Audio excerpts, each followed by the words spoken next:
So what I'm going to talk to you about today is about inheritance in the de la Faille family, which was a merchant family, a fairly well-known merchant family in the end of the 16th and into the 17th century. And they had a number of issues with inheritance. And so we'll start off by talking about this. So on the 15th of March, 1615, 4 of the sons of Jan de Oude entered into arbitration in Antwerp over their father's estate. Over the following 2 years, Jan, Jacques, and Carlo presented arguments before the arbitrators that their brother, Marten, had really managed the estate of their father for his own personal benefit. Now, there's nothing particularly different or unusual about such disputes over inheritance between heirs, nor is the use of arbitration to settle these disputes particularly surprising in the early 17th century. But what makes this case more unusual was that these brothers were old men. They were in their 60s and 70s and had been arguing over their father's estate for well over 30 years. In fact, the arguments over the inheritance began even before their father's death in November of 1582 and included objections over sums large and small. For instance, the 3 brothers challenged Marten's declaration in the account books of the estate that 4 bales of silk had drowned in the Thames on their way from Hamburg to London in 1584. They demanded that Marten owed them their portions of the 4 bales, valued at 926 pounds Flemish, plus interest of 8% over the intervening 30 years. They further declared that Marten improperly paid for personal expenses with his father's estate on various occasions. Most extraordinarily, they argued Marten fraudulently used the estate to pay for ransom of 6,000 pounds after he was captured by English soldiers while traveling from Antwerp to Brussels in 1588. It was not their fault that Marten traveled, quote, without a passport in a dangerous time when the roads were not free. More generally, though, Jean, Jacques, and Carlo complained that Marten had only given them accounts, quote, in mass and without particular specifications or declarations of day, persons, or quantity. So it was impossible for them to be informed of the trade profits and liabilities. Without what they considered to be proper accounts of all aspects of their father's estate, it was impossible to know if they had been treated fairly by Marten. What else might he be hiding, they asked. As he had over the past 30 years, Marten argued that all the accusations put forward by his siblings were groundless. He affirmed that, quote, with little honor, his brothers, quote, have up to now held the estate of our father in unrest and have caused great and unnecessary expense. In fact, Marten claimed to have spent more than 3,300 pounds on the lawsuits concerning the estate, an amount equal to 1/4 of the value of Marten's inheritance soon after his father's death. As far as the individual grievances, such as the lost bales of silk, Marten answered that it is, quote, completely frivolous and inadmissible because it's against all good faith to make such a request after the lapse of more than 30 years, end quote. In other words, Marten objected to the nature of the complaint more than to the specific content. So long as his brothers argued over individual decisions made over the course of decades, they would never have peace nor bring their father's estate to an amicable end. So on the 13th of September, 1617, the arbitrators declared that the partition in the estate should follow the account book of the estate that had largely been made by Marten, with only minor modifications as might be necessary, essentially siding with Marten. However, by this time, both Jacques and Carlo had passed away, and the declaration did not bring a complete end to the disputes over the estate, as Carlo's and Jacques' children continued to press for further payment from Marten and his heirs well into the middle of the 17th century. Nevertheless, the Declaration of September 1617 and the deaths of Jan in 1618 and Marten in 1620 brought an end to the dispute between the children of Jan de Oude that had spanned their entire adult lives and took place across the religious and political boundaries of the Dutch Revolt.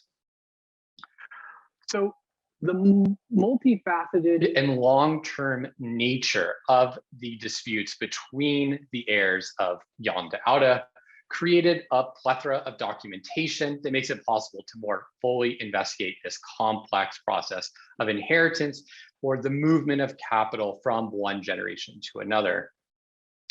One of the points I want to make here is that inheritance was not, nor was it meant to be, a single event that took place over a short period of time. Especially with a large mercantile estate, division was difficult and took time.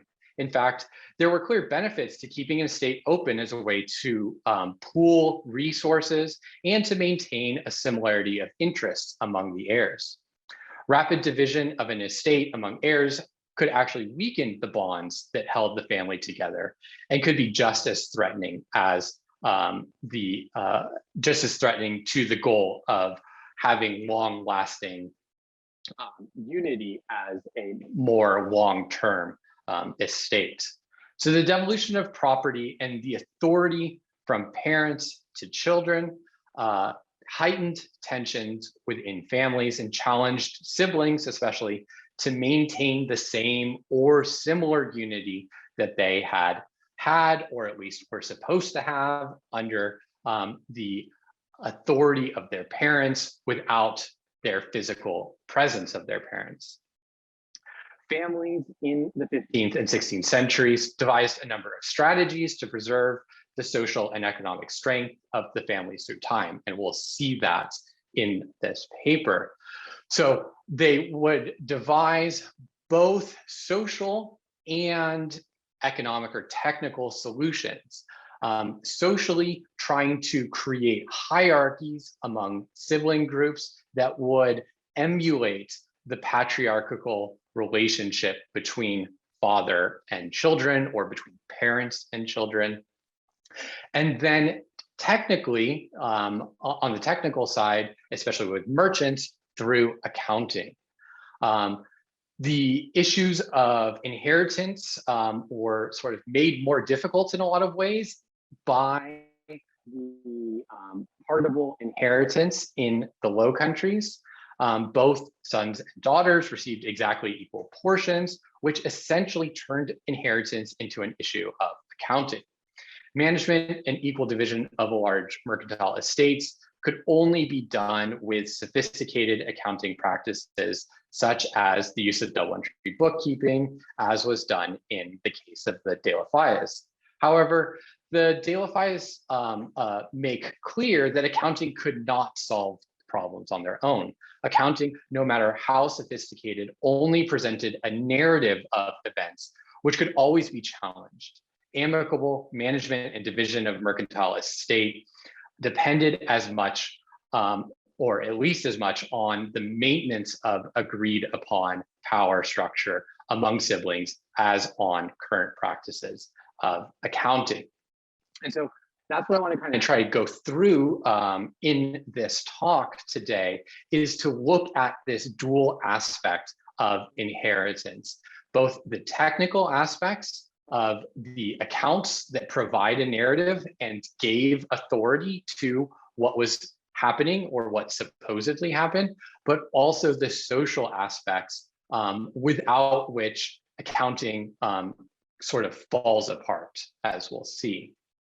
And in doing so, I want to bridge together this quantitative analysis of looking at the accounts with a more qualitative analysis of looking at the discourse in letters and in different lawsuits that occurred between the siblings. And so just to take a moment here, I'm going to show a lot of graphs today. And Uli already mentioned my work with non-decimal currencies. And so here you can see a website that shows how all this is done, and all of the code to create this, these visuals is up on GitHub. If you are interested in looking at that, I'll put a link in the chat and you could look at that. So that is all there. Okay, so that is by way of introduction. Let me get to now introducing this family of the de la Faille. So at the time of Jan de Oude's death, he was one of the wealthiest merchants in Europe, but he was actually born into a land-owning peasant family in a village near Kortrijk. And then he traveled to Venice at a young age and learned to become a merchant there, trained as a merchant under the merchant Marten della Faille, who was also from the Low Countries and had moved to Venice. By the time that he returned to the Low Countries to trade on his own, he began to style himself as an international merchant, giving up his original surname of Van der Faille for the Italianized de la Faille. With the help of his brother, who had also served under the de Oude, he constructed a trade network that connected Italian silks and English woolens, Netherlandish linen, and cochineal from Sevilla, among other things.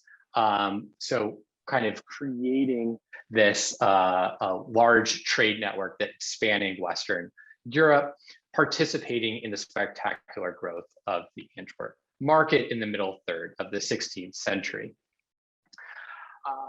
So he is a wealthy merchant, has this large trade network, and then he gets sick and dies. And so what does he do? He makes a testament.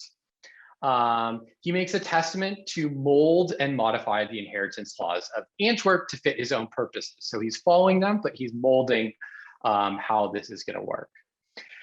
And what he's trying to do here is to minimize the instability that, as I noted, is inherent in the devolution of property from one generation to another. And his primary strategy was to create a hierarchy among his 9 children, placing the mercantile capital and network that he left in the hands of his sons he deemed most capable, while minimizing the power of his sons who had proven more troublesome, all while equally dividing the capital among the 9 heirs following the laws of Antwerp. So let's go over this sort of really quickly. So the 2 sons that he chose to lead the sibling group were Marten and Jacques. Marten had years of experience working under his father in Hamburg, and then since 1574, leading the important branch in London. Jacques was the second youngest of Jan de Oude's 4 sons and did not have as much experience, but he was clearly trusted in some way by his father and chosen to lead the firm, or what might become the family firm, alongside Marten. This left Jan, the eldest son, somewhat on the outside. He was to assist his 2 younger brothers as executors of the estate, but Jan de Oude seems not to have trusted his namesake's skills as a merchant as much as his other younger brothers. So Jan de Oude attempted to transfer his paternal authority to Marten and Jacques by limiting the ways in which the other heirs could receive their inheritance. Though the vast majority of Jan de Oude's wealth consisted of movable goods, only Marten and Jacques were at least supposedly able to receive their paternal inheritance in the form of movable goods. All other siblings were supposed to get land, which, if thinking about what time this was in 1582, it's a problematic time to be buying land. So even more restrictive, Jan de Oude only enabled the 3 executors to view the accounts of the estate. All other heirs had to follow their decisions without question. Such restrictions were designed to keep Jan de Oude's particularly troublesome sons, Carlo and Steven, under the authority of the executors. Carlo, following in the footsteps of his brother Jan, had squabbled with his father over his maternal inheritance and sued him for its payment. Soon after he left for Antwerp, he left Antwerp for Dordrecht, along with his second wife, who had converted to Calvinism. Stephen had been, if anything, even more troublesome. He first worked for his father in Hamburg, but he got recalled because he entered into a clandestine marriage with a servant, which Jan de Oude had to get annulled. And then he came back into the household and then again was able to make a clandestine marriage with a servant of his father, which his father was then also able to get annulled. So he was a troublesome guy. Similar to Carlo and Stephen, Jan de Oude placed the inheritance of his 4 daughters under the control of the executors. His oldest daughter, Anna, had married Robert von Eckeren, who worked for Jan de Oude, and one was the only individual outside of the executors who was named as somebody who could participate in the management of the estate. The executives were encouraged to confer with their brother-in-law, especially in dealing with Louis Malapert, the widower of their sister Maria, who Jan de Oude was very suspicious of. Little discussed in the testament was Jan de Oude's 2 youngest daughters, Hester and Cornelia. They had no specific conditions over how their inheritance would be received, but they could only attain their full portion if they married with the consent of, quote, Marten, Jan, and Jacques, all 3 together. However, Cornelia was sick at the time of her father's death and passed away a few weeks later. Young and unmarried, her inheritance remained in the estate, incorporated into her father's estate, and then to be divided among the 8 siblings. So Jan de Oude's carefully crafted testament exuded his patriarchal authority. He designed the testament with the goals of protecting his patrimony and constructing a unified sibling group under the leadership of Marten and Jacques. But the executors and their siblings had a difficult task even under the best of circumstances. His estate was both incredibly large and complex, consisting of almost entirely of mercantile capital spread throughout his trade network.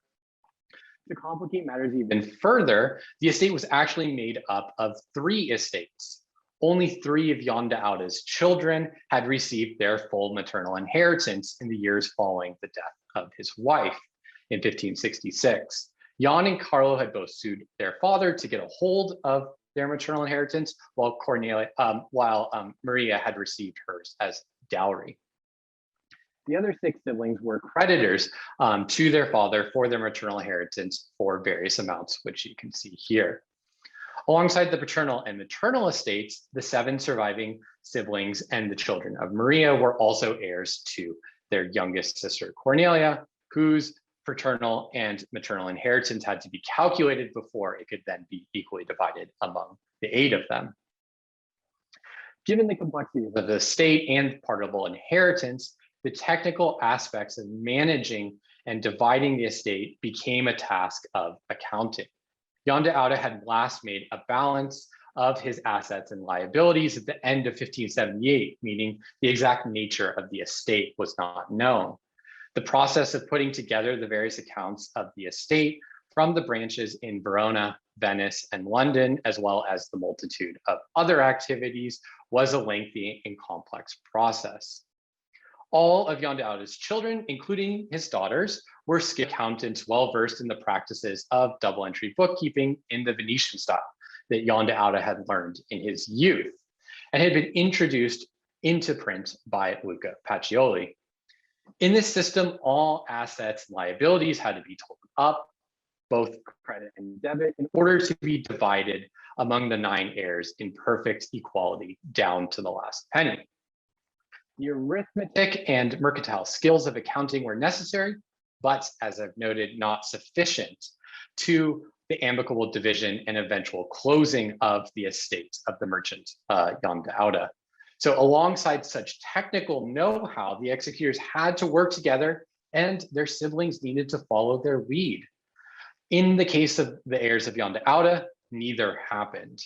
The executors, Jan, Marten, and Jacques, bickered over the control of the estate, while Carlo and Jan bristled at the restrictions placed on their inheritance. The other siblings lent their support to one side or the other, sometimes changing allegiances, or in the case of Carlo, just seemingly causing endless grief for everybody involved. The disagreements among the siblings can be viewed as a narrative, which of the siblings or siblings represented the successor of their father, who should therefore have control over the estate and a certain amount of authority over the siblings. So who should it be that leads the sibling group and that is able to place authority on these accounts? This debate over narrative involved both accounts of the estate and social relations between the siblings. And so for the rest of the paper, I'm going to explore the intertwined narratives provided by the account books and the debates between the siblings in their letters and various lawsuits. So the account books of the estate that track the development of the estate and its dispersal among the heirs using the form of double entry bookkeeping exist from the death of Jan de Oude on 8 November 1582 until the end of 1594. And then after that, they stopped keeping track of things, at least. The account books provide a narrative largely consistent with that put forward by Marten. As we have seen, Jacques, Jan, and Carlo contended until the end of their lives that this provided a false narrative and hid the ways that Marten cheated his siblings. Despite this, looking at a plot of the inheritance owed to each heir, here just highlighted is Hester and Carlos to give you an idea of two of these people without making it too confusing.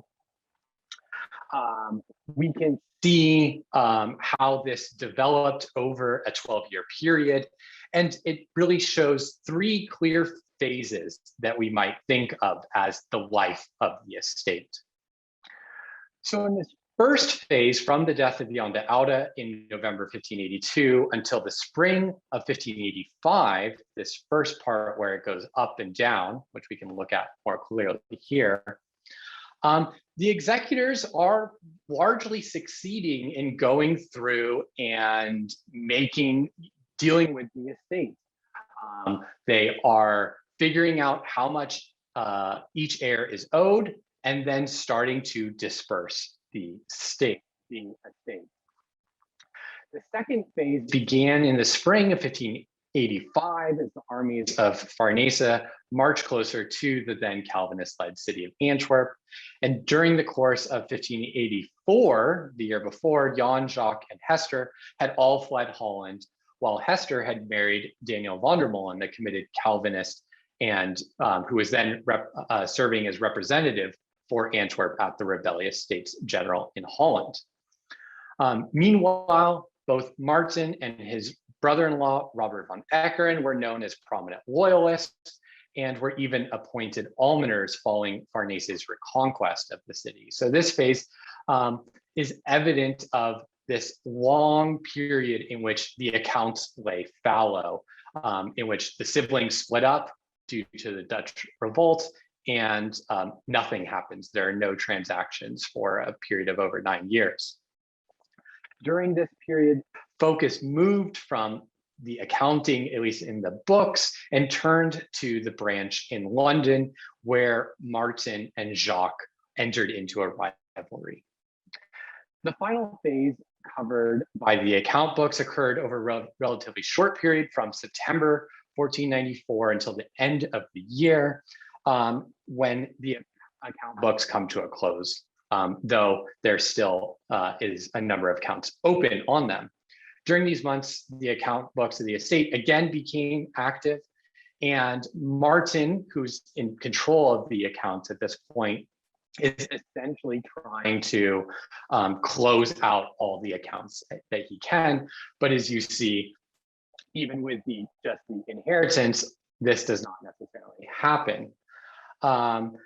It's in the investigation of this last phase that the close interaction between accounting and social relations becomes most clear. The contrast between the accounts and behavior of Daniel and Hester on the one side and Jacques on the other shows the significance of compromise and power relations in accounting in general and the process of inheritance in particular.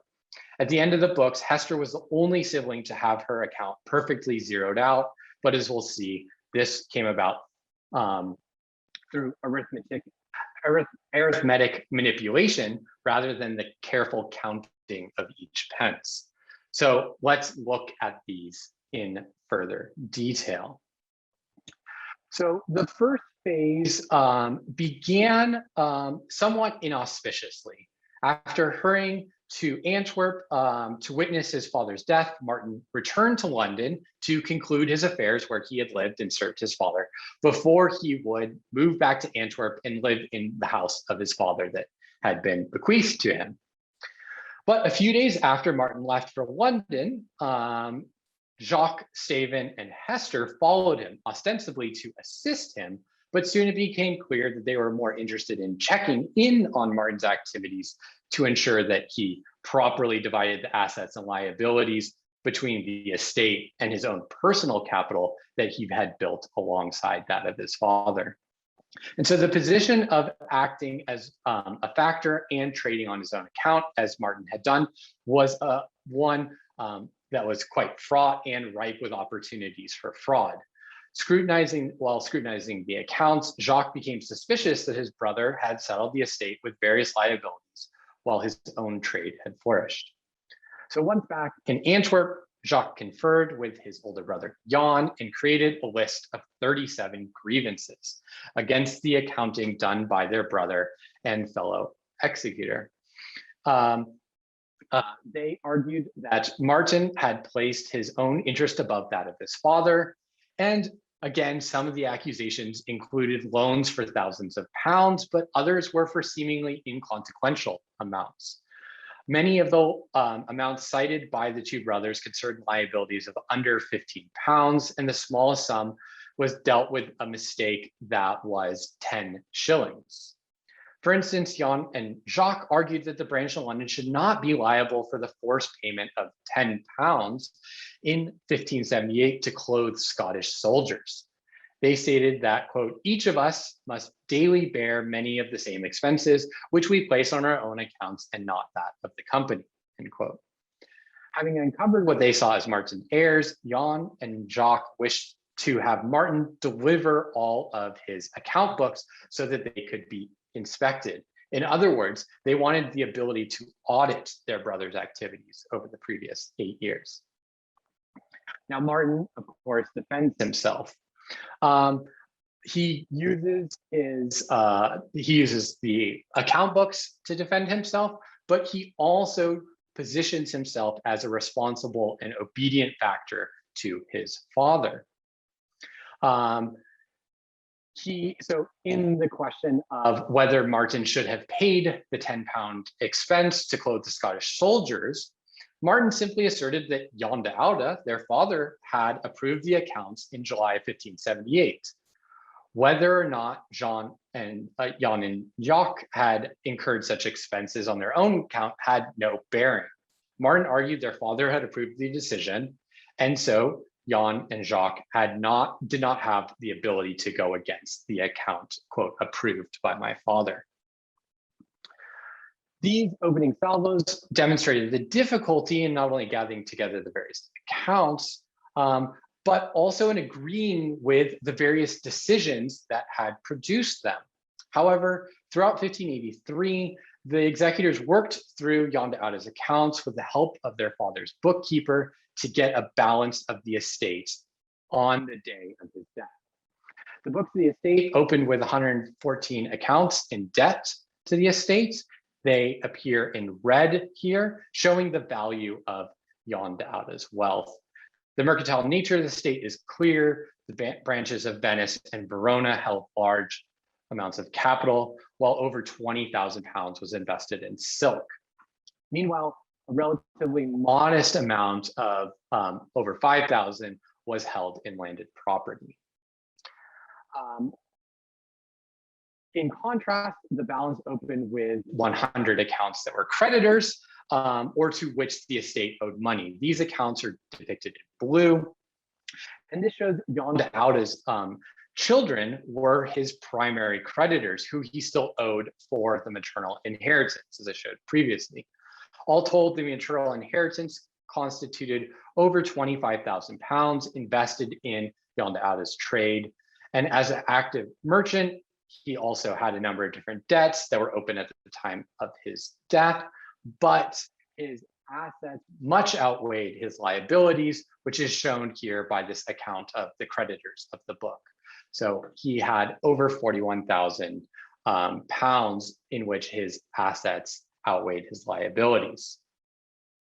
So after this opening balance was made, it still had they still had to figure out what the profits had been from 1579 to the end of 1583. And so the executors went about doing this, and they calculated profits of £19,000. The profits came from the sale of silk and linen, as you can see here, and from profits that were accumulated by the branches in Verona and Venice. They then had to be split proportionally between the maternal and paternal inheritance.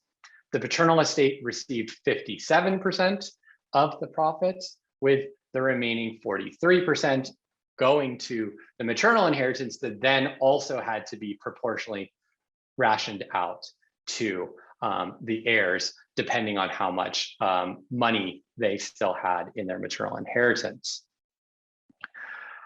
So with the profits of this trade drawn up by the middle of December 1583, it now became possible for the heirs to calculate both the maternal and paternal inheritance contained in the estate.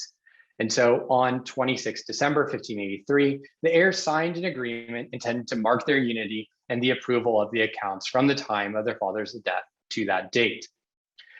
The culmination of this was the executor's decision that the 9 heirs should each receive £5,000 for their paternal estate, which is shown here in blue, then the maternal for those who had it in green, and then in this reddish color for the their sister's inheritance. Yet, after all this work, over a year of work dealing with this accounts, the best the executors could do was to provide an estimate of the paternal inheritance, notwithstanding the exactness that was demanded by double entry bookkeeping. The transactions in the account books for Jan's portion of his paternal inheritance nicely demonstrates this. And so I'll give this rather long quote, but it gives us a really good idea of how they're thinking. So to Jan de Faille de Jonge's account of his paternal inheritance for his 1/9 part in the goods left by his deceased father, Jan de Faille, which is assigned to him through rough estimation. The inheritance will be paid as it is received and recovered. The capital remains in trade, debts, and other forms of outstanding capital. It is spread in London, Italy, as well as in transportation by sea and coming and going by land. If in the end it is found that Jan de Faille is owed more for his inheritance, this will be added. If it is determined that there is less, then he is here made creditor through misfortune of bad debts, loss of goods, or other inconveniences, which may happen to the outstanding debts and goods. His portion of the estate will be placed in debit for a proportional amount. So we see then in this early period, restricting our view to the account books, the accomplishments of up to the spring of 1585 were quite impressive. They calculated the amount that was owed to each of the heirs and then began to the process of dispersing this. And so you can see this as these lines move up, and then at least some of them, most of them, begin to move down. So if we look at the total disbursements over this time period from 8 November 1582 to the spring of 1585, we see that quite a large amount was dispersed. Yes, the heirs still had a fair amount owed to them, but progress was being made. At the same time, large amounts of capital were moved from the Italian branches of Venice and Verona, which held large portions of Jan de Oude's capital at this time, to the branch in London, whose capitalization was relatively small at the opening of the books of the estate. So this network graph of the transactions involves the three main branches of Jan de Oude's trade. And you can see both the branches of Venice and London are sending capital to the heirs, whose circles here are represented in color. But the main phenomenon this graph shows is the movement of capital from the Italian branches on the left to London on the right.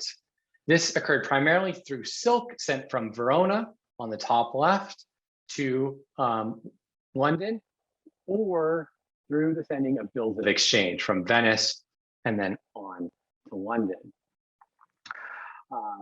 By the beginning of 1585, the majority of the capital remaining in the state was held by the branch of London. And because of this, it was the branch of London that would become the center of the disputes between Marten and Jacques that defined the second phase of the estate.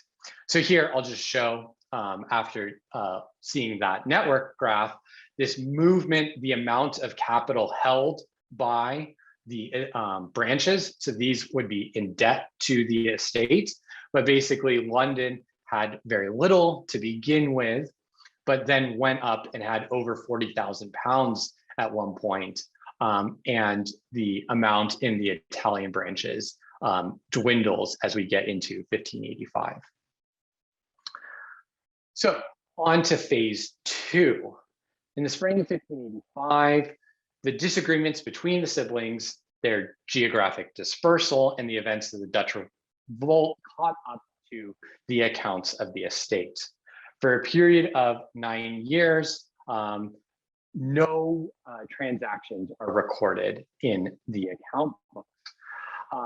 With the executors split between Antwerp and Holland, it is as if all economic activity concerning the estate came to a standstill. Of course, the capital continued to be active in different ways, but the lack of accounting showed the distressed nature of Jan de Oude's estate. Without the account books as a guide during this period, it's necessary to turn more directly to the actions and arguments made by Marten and Jacques as they fought over control of the capital in the branch of London. So that is what we will now turn to. So after Marten left London in 1583, management of the branch was divided between Thomas Coattails and Wouter Artsen, who represented Marten and Jacques, respectively. With neither Marten nor Jacques in full possession of the branch, any action in London, whether mutual or favoring one side or the other, had great significance for the estate as the whole, concerning the relationship between these two very important executors and siblings. London really became the key to how this estate would be played out and how the relations between the siblings would be played out. So in the summer of 1586, Jacques and his brother-in-law, Daniel, traveled to London to try to get, as they said, sibling unity and to protect the interest of the sibling group. Even Marten was fairly optimistic at the time that this would lead to a compromise. After months of work, Jacques and Daniel were able to work alongside Wouter Artsen and Thomas Coattails to produce a balance of the branch. Daniel left London and was quite hopeful. But Jacques remained in London to further investigate Thomas's books while also communicating with the debtors. And the more Jacques was able to learn about the administration of the capital London, the more he came to distrust Thomas and fear the power that he had over the capital. And so in December of 1586, Jacques tired of Thomas's refusal to give him greater accounts, and so he laid in wait as Thomas left his house, and he entered into the house. He broke into a house with a number of local officials under the pretense that he, quote, was master of the house and that he had possession of the goods. He took money from the cash chest containing over 2,000 pounds sterling, as well as the account books. He'd hoped to get even more, but someone informed Thomas of his action, and so Thomas rushed back to his house and fell upon the intruders. He charged at Jacques, and according to Jacques, he would have done him great harm if Jacques had not dodged him. But being restrained, Thomas was still able to get loose, but this time Jacques punched him in the face 2 or 3 times, so that, quote, this is in a letter that he sent to Daniel, he will still feel it after these last 3 days. Having already broken, having had his house broken, his books taken, and being physically accosted, Thomas swore more than 10 times that Jacques, quote, would not die from any other hand than from his own. So Jacques' daring action showed the difficulties over the holdings of the estates that could not be worked out. As an alternative, the two sides sought arbitration instead of fighting it out physically. Using Thomas's books, Jacques contended that he and Marten had defrauded his heirs by collecting debts, but then placing these as bad debts and therefore as lost on the account books of the estate.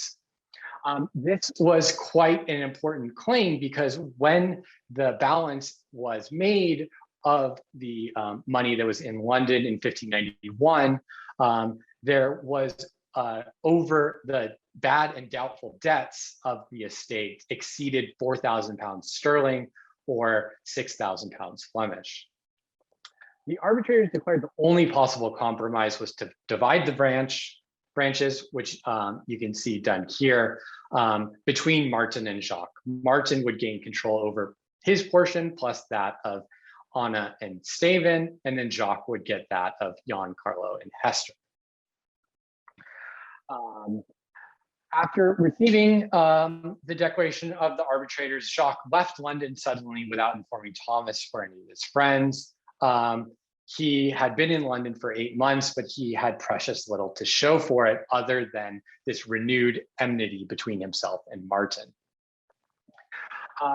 So these disputes continued, and at the center of them in the end of the 1580s was the person of Daniel van der Molen, who acted as somewhat of an intermediary between the two brothers, between Jacques and Marten. The dramatic events in London in the end of 1586 and the beginning of 1587 launched a particularly heightened debate over who was to be trusted and which side Daniel should be on. So in early 1588, Daniel sent a copy of a letter that Marten had sent to him in which he defended his actions. And so this gave Jacques an opportunity to respond more directly to Marten's claims. And basically, Jacques goes and rails against his brother. He says that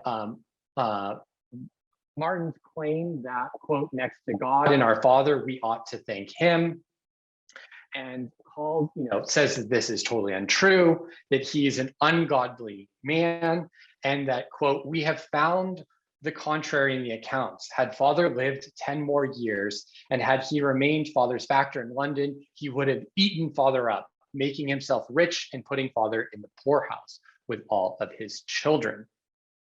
So in other words, Jacques is saying he was not a good factor. In fact, he was a bad son and was essentially committing parricide. Daniel would have, if Daniel had stayed, he would have been able to see the discrepancies in the account books for himself. But now Marten has burned his books and destroyed all the accounts.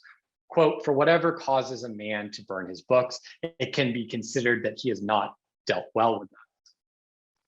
So Jacques sought to thoroughly debunk the portrait Marten had created for himself, in which he used to assert his authority over his siblings. Instead, Jacques is trying to create this narrative in which he should be the leader of this group. The language that Jacques used in his letter to Daniel directly attacked the rhetoric of Marten, and that he had used already in 1583 and would use again in 1615. While the content of the dispute centered on the accounting practices, both sought to appeal to the paternal authority to justify the actions and arguments. As Marten noted in his arguments against his co-executors in 1583, they could endlessly debate the validity of this or that transaction or criticize each other for uncollected debts, but the way to bring such a conflict to an end was through authority. His account had been correct because his father said so. And we can see this play out in this last phase. And so I'm moving to my conclusion here. When the account books snap back into action over a period of a couple months at the end of 1594. So a lot of this is the account books have to catch up to things that had happened. So it was during this time that this accounting of actually sending the money out that had been in London to under Marten's control and Jacques' control was actually done. And so there was progress being made, but it was very much mixed. Here you see the accounts that still remain open. The estate still held the rather substantial sum of £9,700. Some of the heirs, such as Jacques and Cornelia, were still owed quite substantial amounts. So you can see here each of these heirs individually. While Stephen and Marten had actually received more than their share. Anna and Cornelia had less than £1 Flemish remaining on their accounts, though this seemingly inconsequential sum nevertheless had significance in bill entry bookkeeping, in which everything is supposed to work out. 12 years after their father's death, only Hester did not have an open account. And so you can see here that Hester's is actually zeroed out. So why is Hester zeroed out? The reason that it was zeroed out was not a matter of chance, nor was it a matter of accounting and arithmetic, really.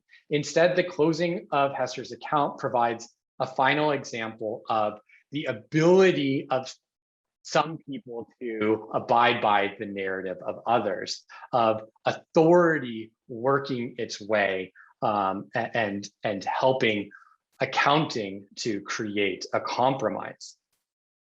So the narrative that was constructed by the account books, which were at this point under the full control of Marten, was carefully manipulated such that Hester's assets and liabilities perfectly zeroed out. These debits on the books did not represent actual cash transfers to Hester. Instead, they were a direct result of a compromise that she and her husband Daniel made with Marten after years of being asked to travel to Antwerp to help deal with this. Daniel finally did in 1594 and actually signed an agreement on this date on 15 October 1594, so 427 years ago today. He agreed that he and Hester were fully satisfied with the inheritance that Hester had received, and that the job and the administration of the estate as done by Marten and the other executors. So in return, Marten provided Daniel with portions of 4 separate landed properties held by the estate, as well as a payment of £442 from the branch of London. Daniel and Hester to make this agreement because after Daniel and Jacques returned to London, Daniel gradually cultivated a correspondence with his brother-in-law in which he adopted the language that placed the good of the house above that of the individuals within it, and more importantly, acquiesced to Marten's leadership of the house. So Daniel here is essentially saying, yes, you are the leader, and so therefore I am willing to go along with your account. Of course, so he used this language to say that everything should be forgotten and the siblings should be friends. But of course, for Marten, forgetting meant acknowledging his own service to his father, and thus the legitimacy of his position as successor to his father's authority as head of the household.